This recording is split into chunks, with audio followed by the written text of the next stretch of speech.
মানুষকে যদি ভালো পরামর্শ দেন, তো মানুষ সেটা কিন্তু অনেকেই খারাপ মনে করে, বুঝছেন? তো ভালো পরামর্শ দিতে গেলেও কিন্তু খারাপের দিক চলে যায়। আসসালামু আলাইকুম, সবাই কেমন আছেন? চলে আসলাম নতুন একটা ভিডিও নিয়ে। আর ১ম এ আগে বলে নিই কি রান্না করব। আজকে কিন্তু আমি ফুলকপি ভাজি করছি আর পাতলা ডাউল রান্না করছি। মানে একদমই চট করে যে রান্নাগুলো হয়ে যায়, সেই রান্নাগুলোই করছি তাড়াহুড়া করে। আর সবাই শুনতে থাকেন। এক আপু আমাকে বলতেছে যে, "স্বামী নিয়ে কিছু কথা আপনার সাথে শেয়ার করি আপু।" তো আমি বলছি, "আচ্ছা ঠিক আছে করেন।"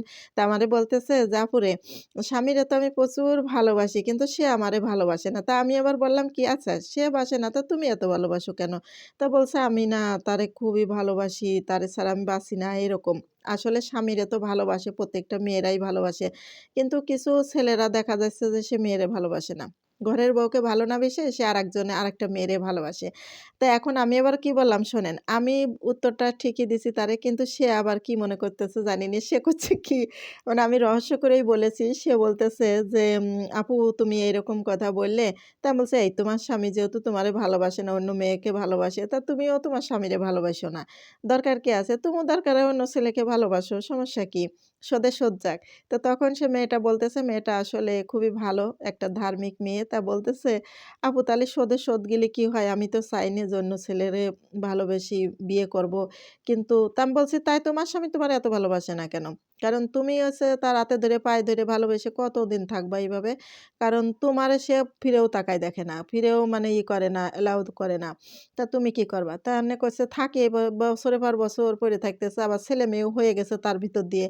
তা আমি কইছি, "ছেলে-মেয়ে হয়ে গেছে আবার এখন তোমার স্বামী এরকম।" মানে আমার হাসিও পাচ্ছে আবার এদিক দিয়ে। আবার দুঃখের যে কথাগুলো বলতেছে আমি আবার পাশে বসে শুনতেছি। তা মনে করলাম যে আপনাদের সাথেও একটু শেয়ার করি। তা আপনারা একটু কমেন্ট করে জানাবেন যে এই আপুটার ব্যাপারে কি বলা যায় কন দিনি? একটু কমেন্ট করে অবশ্যই জানাবেন। তা আমি তো ওই কথা বললাম।